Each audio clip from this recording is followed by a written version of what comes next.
देश में लोकसभा चुनाव की सरगर्मियां जोरों पर है और सभी दल जनता को साधने के लिए कोई भी कोर कसर नहीं छोड़ रहे और जनता के बीच पहुंचकर अपनी अपनी उपलब्धियों को जनता के बीच में पहुंचा रहे हैं। आपको बता दें, पहले चरण के मतदान के लिए महज 8 दिनों का समय बचा है, जिसके चलते सभी दल पूरी तरीके से एक्टिव मोड में नजर आ रहे हैं और वार पलटवार का भी दौर जारी है। इसी बीच महाराष्ट्र की सियासत से एक चौंकाने वाली खबर सामने आई है, जिसने सभी को शॉक्ड कर दिया है। आपको बता दें, ताजा सर्वे के मुताबिक महाराष्ट्र में कुछ भी साफ होता हुआ नहीं दिखाई दे रहा।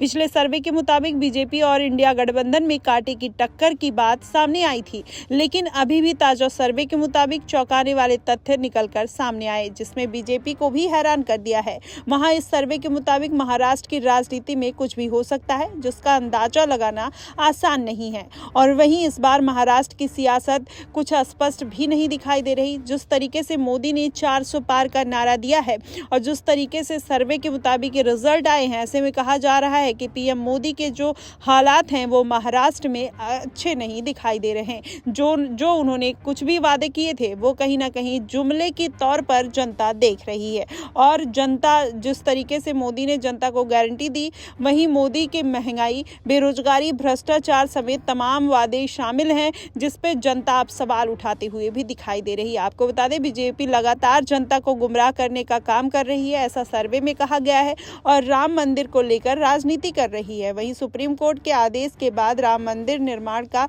रास्ता साफ हुआ था, जिसमें कभी भी सरकार का कोई रोल नहीं था, लेकिन फिर भी जनता को गुमराह करके बीजेपी राम मंदिर निर्माण का खुद पूरा क्रेडिट ले रही है, ऐसा विपक्ष का कहना है। आपको बता दें, 48 लोकसभा सीट वाले महाराष्ट्र में बीजेपी को केवल 27 में से 31 सीट मिलने का अनुमान लगाया जा रहा है। वहीं शिवसेना गुट को 4 से 6 सीटें मिलने की उम्मीद है, जबकि एनसीपी अजीत पवार गुट को 1 से 3 सीटें मिलने की संभावना है। अगर बात करें महाविकास आघाड़ी में शामिल कांग्रेस को सूबे में 0 से 1 सीट मिलने की उम्मीद है, जबकि शिवसेना 7 से 9 और एनसीपी 1 से 3 सीटों पर कब्जा कर सकती है। आपको बता दें, पिछले सप्ताह एक जारी सर्वे में यह भी आया कि बीजेपी की करारी हार हो रही है, लेकिन सर्वे के मुताबिक सीटों को लेकर कुछ अलग रिपोर्ट निकलकर सामने आ गए। अब ऐसे में कहा जा रहा है कि ये जो सर्वे हुआ था वो सही नहीं था। वहीं 400 पार के आंकड़े को लेकर चल रही बीजेपी के मंसूबे पर कहीं ना कहीं पानी फिरता हुआ भी दिखाई दे रहा है। आपको बता दें, पूरे देश में बीजेपी की बगावत जोरों पर है। जनता बीजेपी के मंसूबे को समझ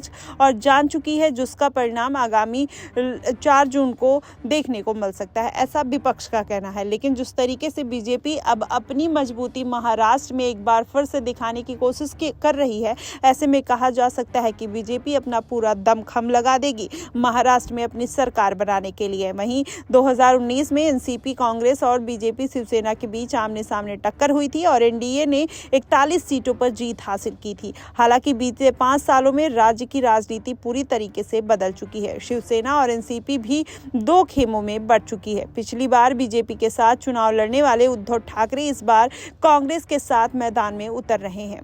वहीं 2019 की राजनीति और 2024 की राजनीति में बहुत बड़ा अंतर है। पिछले 5 सालों में महाराष्ट्र की राजनीति में बहुत कुछ बदला हुआ दिखाई दे रहा है। इस बार एनसीपी और एमवीए दोनों भागों में बटा हुआ है। एक हिस्सा बीजेपी के साथ और दूसरा हिस्सा इंडिया गठबंधन के साथ खड़ा हुआ है।